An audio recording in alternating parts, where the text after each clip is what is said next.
Emily knew the smell of dish soap and sweat long before she ever knew the scent of perfume.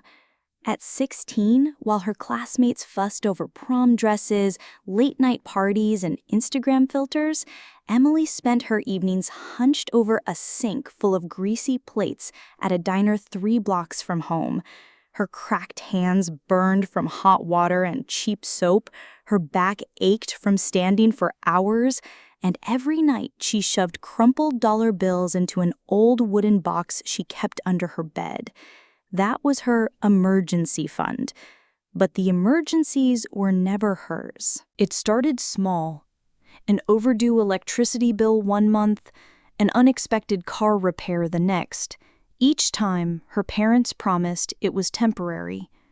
"Just until your dad's next paycheck clears," her mother Helen would say, voice weary but soft. Her father, Robert, a man weathered by years of hard labor and bad luck, muttered curses at the kitchen table as he stared at a pile of unpaid bills. His plaid shirt smelled faintly of motor oil. "The damn truck needs $400 to fix," he grumbled one cold January night, the words heavy in the dim kitchen. "We can't afford to be without it. I don't know where the hell the money's gonna come from." Emily said nothing. That night, after her parents had gone to bed, she crept out of her room and opened her wooden box. Inside was $430, $10 bills from tips, carefully flattened and stacked, saved over months. She had been planning to buy a second-hand laptop for school, but she knew now that dream would have to wait. She counted the bills one more time, her hands trembling slightly, and placed the money on top of the overdue electric bill on the kitchen table. In the morning, Robert noticed the cash. He looked at Emily for a long moment, then reached out and patted her head like she was still a little girl. "You're a good kid," he said gruffly. "Dependable. Always have been." But he didn't offer to pay her back. Helen's smile was tired as she placed a hand on Emily's shoulder. "You're helping us so much, sweetheart. One day, things will be different, I promise." Emily forced herself to smile and nodded. She wanted to believe her. Sophie, her older sister by a year, seemed to live in another universe entirely. At 17, Sophie floated through life like a golden girl, surrounded by friends and glittery plans for her future. Her laughter filled the house like sunlight. Emily sometimes wondered if Sophie even noticed the stack of bills in the kitchen. When Emily returned home late from her diner shift, hands raw and eyelids heavy, she would often find Sophie sprawled on her bed in a satin robe, scrolling on her phone. "Can you zip me up?" Sophie asked one Friday night, holding out the back of a pale pink prom dress. Emily's hands fumbled with the zipper, and for a moment she caught her own reflection in the mirror beside her sister's. Her sweatshirt was stained with dishwater. Her brown hair was pulled into a limp ponytail. Sophie's golden curls shimmered under the soft glow of fairy lights. "What do you think?" Sophie twirled, the dress flaring around her like petals. Emily swallowed hard. Beautiful. She didn't mention that the dress cost more than 2 months of her wages. At 18, Emily thought she had finally earned her escape. Her grades were impeccable, polished through late-night study sessions after long shifts at the diner. Her teachers spoke in reverent tones about her discipline, her drive.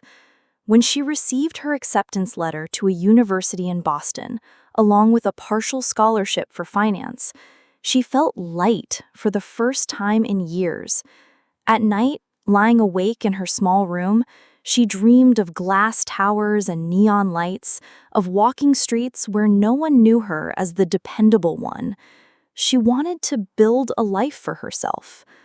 But dreams are fragile things. It was a humid summer evening when Sophie came home from her first year at a private college out of state. Emily watched as her sister tossed a designer handbag onto the kitchen counter and collapsed dramatically into a chair. "Mom? Dad?" Sophie began, her voice tight. I'm drowning in student loans. I thought you guys would take care of it, but..."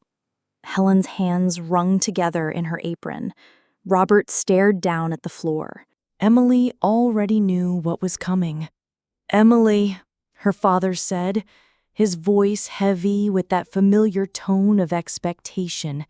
"Family comes first. You know that, right?" Emily wanted to scream, to tell them she was barely holding herself together. But instead, she nodded. She never boarded a bus to Boston. Instead, she walked to the local community college on her first day of classes, her acceptance letter to Boston crumpled in the trash. Her emergency fund, $2,000 saved over the summer, went to Sophie's tuition. Helen hugged her tightly. "You're so selfless, Emily. Someday we'll remember all you've done for this family." Sophie was too busy texting to notice. Emily blinked back tears, her hands folded tightly in her lap. She wondered if anyone would ever see her, not as a safety net, not as the reliable one, but as a person with dreams of her own. That autumn, Emily picked up a second job, the community college library by day, the diner by night. Every month, a steady trickle of her wages went home. Sophie needed books, her parents' mortgage payment was late again. Sunday dinners became rituals of silent sacrifice.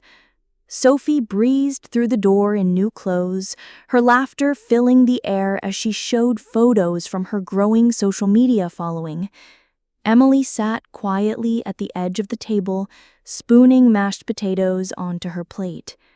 "You're such a good sister," Robert said one evening when she covered the cost of a broken water heater. "Always dependable." Emily nodded, forcing a smile. No one asked if she was okay, but deep down, something inside her was beginning to crack. A small voice, quiet but persistent, whispered in the back of her mind, "What about you, Emily? When is it your turn?" At 22, Emily had become a phantom in her own life. She worked 2 jobs. By day, an office clerk processing invoices for a small accounting firm. By night, she slipped back into her apron at the same diner where she'd started 6 years earlier. The hours blurred together into a haze of fluorescent lights and endless ledgers. In the quiet moments, Emily often caught herself staring at her cracked hands, wondering when they had stopped looking like a young woman's hands and started looking like her mother's. She didn't recognize her reflection anymore. The morning light streamed through her apartment window as Emily sat cross-legged on the floor, paying bills. The screen of her second-hand laptop glowed faintly, displaying her online banking app. Her paycheck had just cleared, barely enough to cover rent, groceries, and the $2,000 monthly transfer she sent home to prop up her sister Sophie's online clothing boutique. The boutique. What a generous word for what it was. A website Sophie had launched in her sophomore year, stocked with overpriced dresses she sourced from fast fashion suppliers, and sold with captions like, "Empower your inner queen." Emily had kept the boutique afloat for years. Suppliers called Sophie when invoices went unpaid. Sophie called Emily. It was always the same sugary tone. "You're so good with money, Em," Sophie said once, her voice sweet as honey. "I wish I had your brain for numbers. You're a lifesaver." Emily stared at her screen now, her tired eyes tracing the bank statement like she was reading the story of her own erasure. Transfer to Sophie Perry, $2,000. Transfer to Sophie Perry, $2,000. Transfer to Sophie Perry, $2,000. Month after month. Year after year. Sunday dinners had become rituals of quiet resentment. Sophie would breeze into their parents' house in Charleston with her blonde hair perfectly curled and a new silk scarf draped over her shoulders. She smelled of expensive perfume, and her laugh seemed to take up all the air in the room. "Business is booming," Sophie chirped one evening, passing her phone around the table. Photos of her smiling in boutique dresses filled the screen. Robert beamed. Helen clasped her hands in delight. "That's our girl," Robert said proudly. Emily forced a smile as she passed the phone along, her stomach twisting. No one asked how Emily's work was going. No one asked if she was eating or sleeping or happy. That night, lying on her thin mattress, Emily stared at the ceiling fan spinning slowly above her. She remembered the scholarship to Boston, the life she might have built there. Her phone vibrated on the nightstand.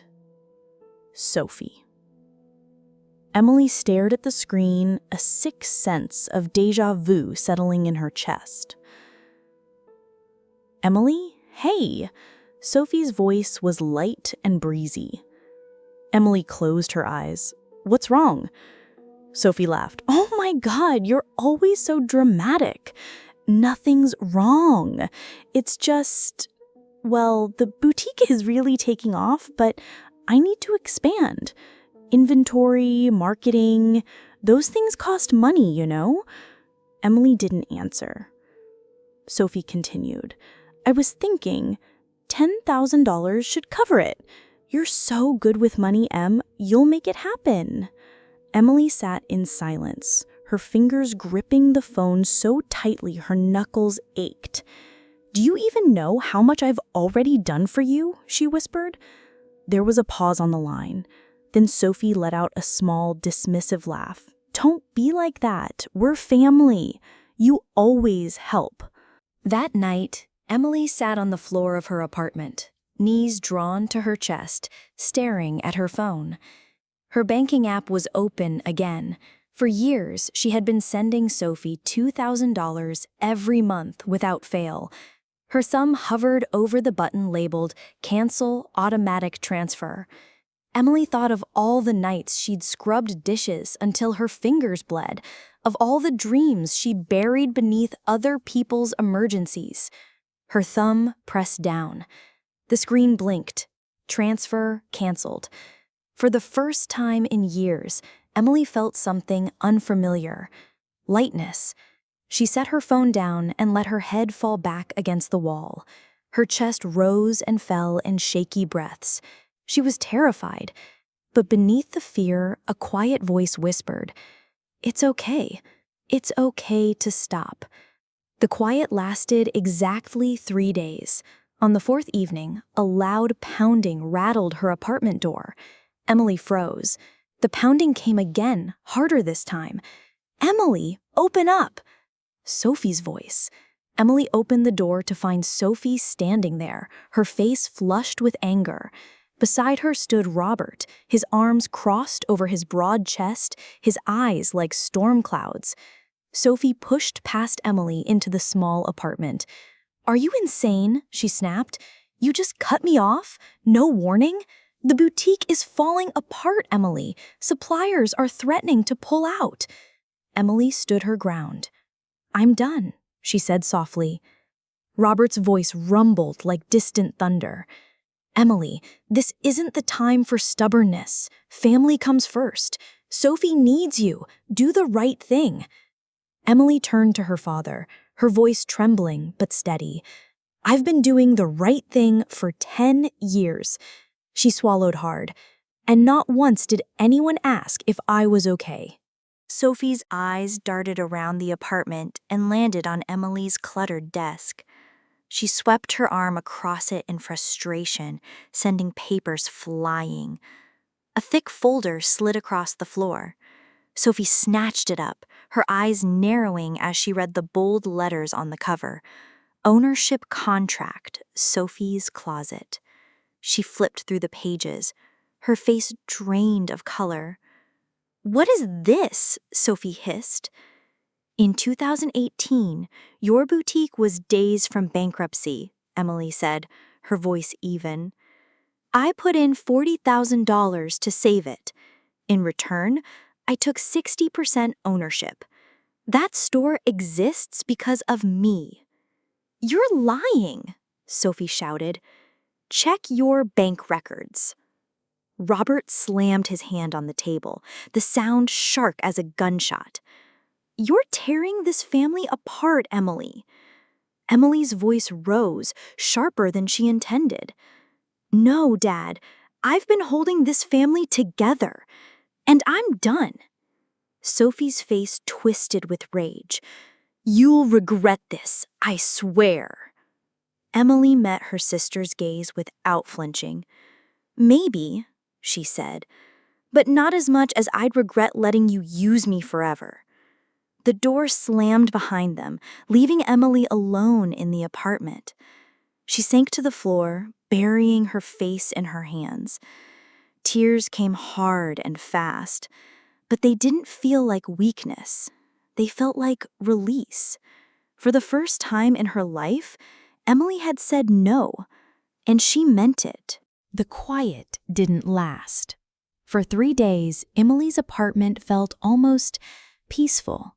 She made herself tea in the mornings, she finished her work without interruption, even the hum of her refrigerator seemed softer, calmer. But deep down, she knew it couldn't last. Her family wasn't the type to let silence linger. On the 4th day, she came home from her evening shift at the diner to find a letter slipped under her door. The envelope was heavy and embossed with the gold logo of a law firm. Emily set her keys down carefully, her heart already hammering as her fingers tore the flap open. The words seemed to leap off the page. "We represent Miss Sophie Perry, owner of Sophie's Closet. Our client asserts that the ownership agreement signed in 2018 was obtained under coercion and fraud. We demand that Ms. Emily Perry relinquish her 60% stake in the business within 14 days or face legal action." Emily read the paragraph twice, 3 times. Her hands trembled. Coercion? Fraud? She pressed the paper against her chest and sank onto the floor. She remembered that summer in 2018, Sophie pacing the living room in tears, creditors calling non-stop. Emily had begged her to let her help. She had drained nearly all of her savings to save Sophie's boutique from bankruptcy. And now, this. A strange calm settled over her as she stared at the ceiling. They want to fight? She thought. Fine. Let them see who they're fighting. The next morning, Emily sat in a sunlit office that smelled faintly of leather and fresh coffee. Across from her sat Karen Holt, a sharp-eyed attorney with a reputation for being relentless in the courtroom. "I've reviewed the documents," Karen said, tapping a thick folder of papers. "The contract was notarized. Bank records show your transfer of funds. Email correspondence supports your claim. This lawsuit is weak, Emily. It's a scare tactic." Emily nodded, her hands clasped tightly in her lap. "I don't care if it's weak. I'm not giving them my shares. Not after everything." Karen's gaze softened just slightly. "You know this won't be easy. Family lawsuits rarely are. Are you ready for what comes next?" Emily's throat felt tight. "I've been their safety net my entire life," she said. "I'm done. Whatever it takes, I'll fight." 2 weeks later, Emily found herself sitting in the Charleston County Courthouse, the polished wood benches cold beneath her hands. Her stomach churned as she watched Sophie glide into the room in a sleek blazer, her blonde hair perfectly curled. Robert and Helen trailed behind her, their faces a mixture of worry and quiet anger. Emily forced herself to look straight ahead. She couldn't afford to crumble now. The opposing counsel began with venom. "Your Honor," he said, his voice oozing false politeness, "my client was a naive young woman in 2018, overwhelmed by creditors and emotionally manipulated by her sister. Ms. Perry took advantage of that vulnerability to secure an unjust majority stake in Sophie's closet. Emily clenched her fists. Karen stood, her heels clicking sharply against the wooden floor. With all due respect, Your Honor, the evidence will show that my client rescued this business with her own hard-earned funds. The contract was freely signed, notarized, and supported by years of financial contributions. This is not coercion. This is an investment. The trial stretched over 3 grueling days. Emily sat through Sophie's tears on the witness stand, her claims that Emily had pressured her into signing. She listened to her father testify about how Emily has always been calculating, the kind of girl who thinks of money first. Her mother refused to meet her eyes as she said softly, "Emily's always been strong-willed, maybe too much so." Each word felt like a knife, but Emily stayed silent, her face calm as Karen presented the proof. Bank statements showing the $40,000 transfer. Emails where Sophie thanked Emily for saving her dream. The notarized ownership contract. The truth was there, in black and white. On the 4th morning, the judge's voice rang out in the silent courtroom. The evidence overwhelmingly supports Ms. Emily Perry's claim. The 2018 ownership agreement is legal and binding. This court dismisses Ms. Sophie Perry's case. The gavel fell with a heavy thud. Emily let out a shaky breath she hadn't realized she was holding. It was over. Outside the courthouse, Sophie spun on her heel, her face twisted with rage. "You're pathetic, Emily," she spat. "You think winning in court makes you better than us? You'll die alone, clinging to your stupid money." Emily's hands trembled, but her voice was steady. "Better alone than bled dry." Robert said nothing, his jaw tight. Helen's eyes glistened, but she didn't speak. Emily turned and walked away. That evening, back in her small apartment, Emily sat on her couch staring at her phone. No texts, no calls. The silence was deafening. And yet, for the first time in her life, it felt like freedom. Weeks passed. Emily threw herself into her work as a freelance financial consultant, determined to build a life that belonged only to her. But some nights, the memories came flooding back. The smell of her childhood kitchen, her father's heavy sighs, her mother's quiet thank yous, Sophie's laughter that always filled a room. Emily would press her face into her pillow and let the tears come. They weren't tears of regret. They were tears for all the years she had lost, trying to save people who never saw her. One evening, her phone buzzed. It was her mother. "Emily," Helen's voice was soft, almost fragile. "I just wanted to know if you're okay." Emily closed her eyes. "I'm okay, Mom," she said. "For the first time, I really am." There was a long pause. "I'm sorry," Helen whispered. "For everything. We miss you." Emily's chest tightened, but her voice was calm. "I forgive you, but I can't come back. Not to what we were." "That's enough," Helen said, her voice breaking. "Just knowing you're happy." Emily set her phone down and stared out the window. The Charleston skyline glimmered in the distance. For the first time in years, she felt light. She had weathered the storm, and now she was free. The silence after the storm was strange. Emily had always imagined that cutting her family off would feel like ripping a limb from her body, painful, raw, and impossible to recover from. But now, as the days turned into weeks, she realized it wasn't pain she felt. It was quiet. A deep, bone-deep quiet she hadn't known she was starving for. Her phone no longer buzzed with Sophie's demands or her father's low, expectant voice. No more requests for emergency funds. No more texts that began with, you're so good with money. Could you just... There was only Emily now, and for the first time in her life, that felt like enough. She rearranged her apartment. Small things, but important. She bought a second-hand bookshelf and filled it with novels she had never had time to read. She lit candles in the evenings and played soft jazz, letting the music drift through the air as she sipped chamomile tea. And she painted. At first, the canvases were awkward and stiff, as if her hands had forgotten how to move for herself and not for others. But slowly, the colors softened. Bold strokes of blues, yellows, and reds began to fill her walls. They weren't masterpieces, but they were hers. Each morning she woke to sunlight streaming through her curtains and felt light.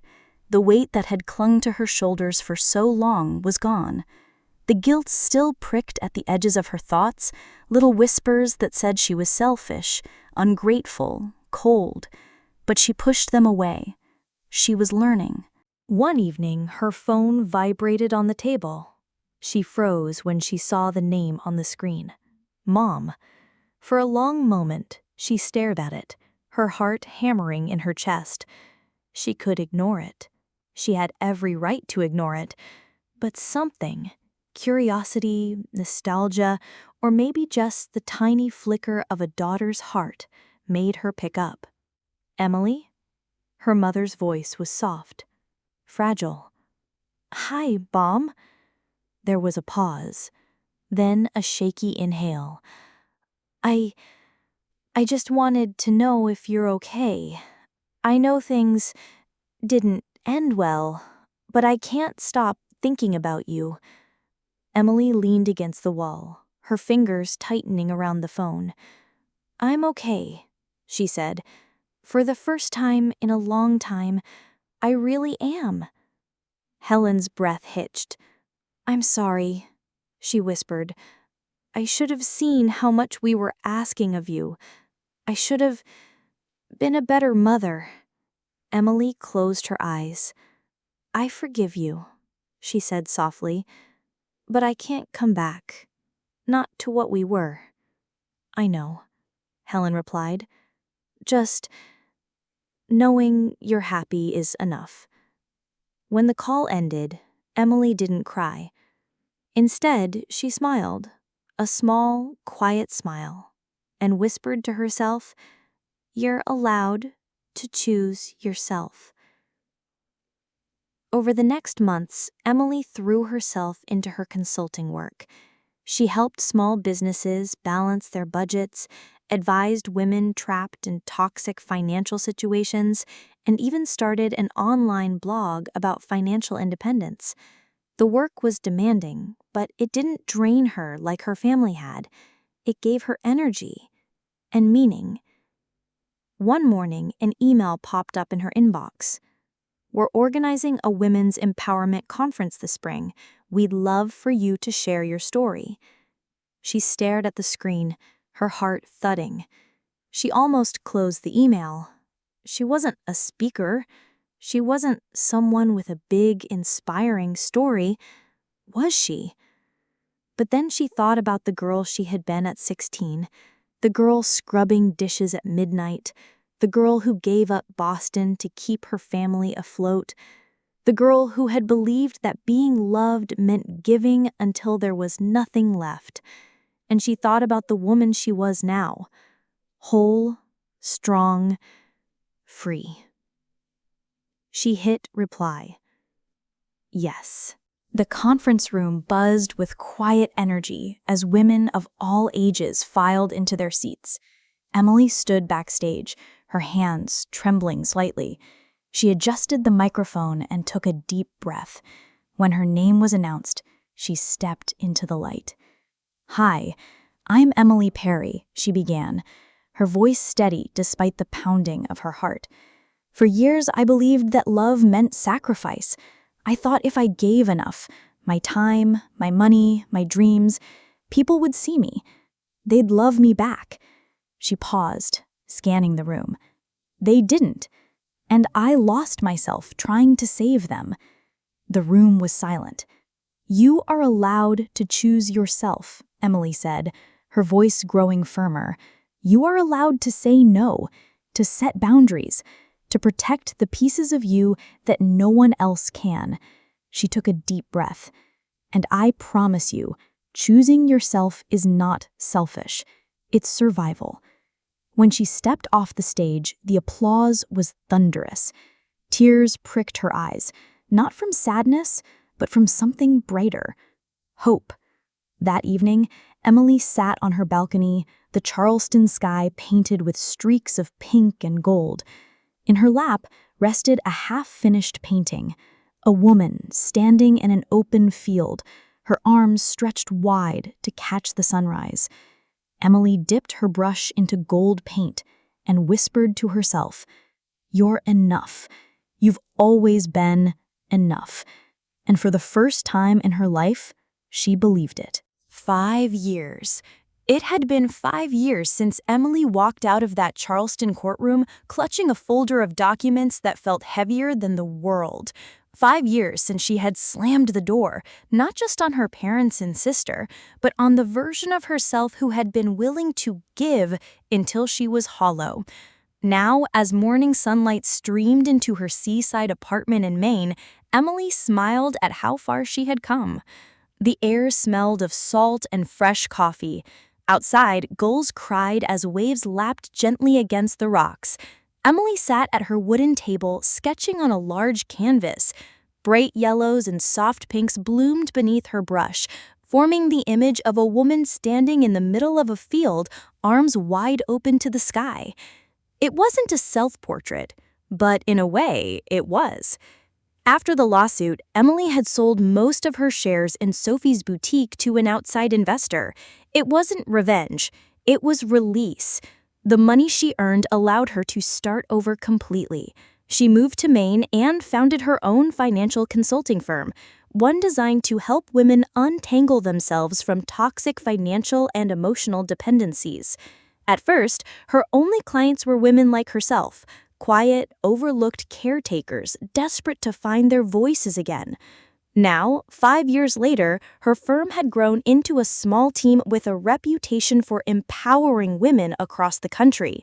Emily wasn't rich, but she was free. That afternoon, Emily's phone buzzed where it sat on the kitchen counter. She glanced over and froze. The screen displayed a name she hadn't seen in years. Mom. Emily hesitated, her brush suspended midair.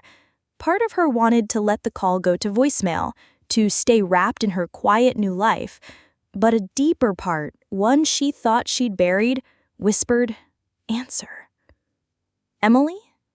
Helen's voice was hesitant, almost fragile. "Hi, Mom."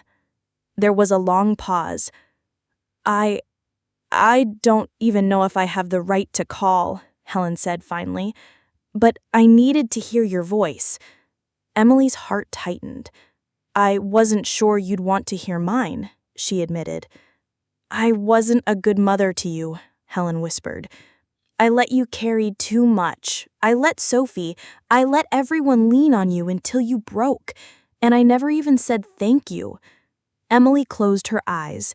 She thought of the girl she had been, the one scraping together dollars for her father's truck, giving up Boston for her sister's tuition, crying alone in a tiny apartment while her family smiled across Sunday dinners, and she thought of the woman she was now.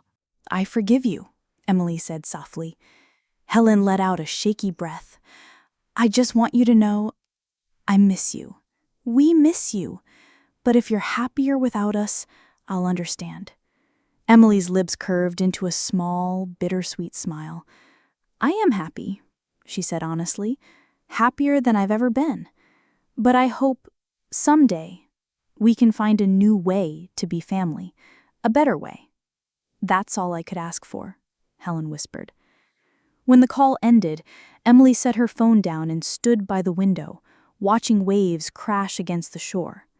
For the first time, she felt no anger, no bitterness, just peace.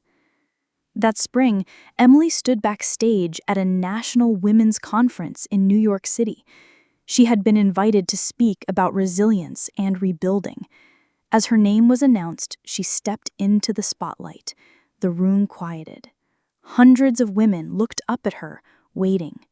Emily took a deep breath. "For years, I thought my worth was measured by how much I could give," she began.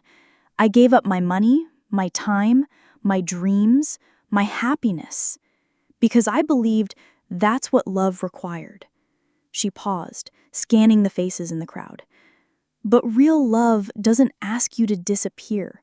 Real love doesn't demand you set yourself on fire to keep others warm. There was a ripple of murmured agreement through the audience. Emily's voice grew steadier. It's not selfish to say no. It's not cruel to set boundaries. Choosing yourself is not a betrayal. It's the first step toward freedom. When she finished, the applause rolled over her like a wave. Emily smiled, not the tight, careful smile of the girl she had been, but the warm, radiant smile of the woman she had become. She didn't need her family's validation anymore. She had her own. That night, back in her main apartment, Emily sat on her balcony with a glass of red wine. The stars stretched endlessly above her. In her lap rested her latest painting, a woman walking into a sunrise, the colors bold and full of life. Emily dipped her brush into gold paint and whispered softly, "This is my life now, and I'm finally home."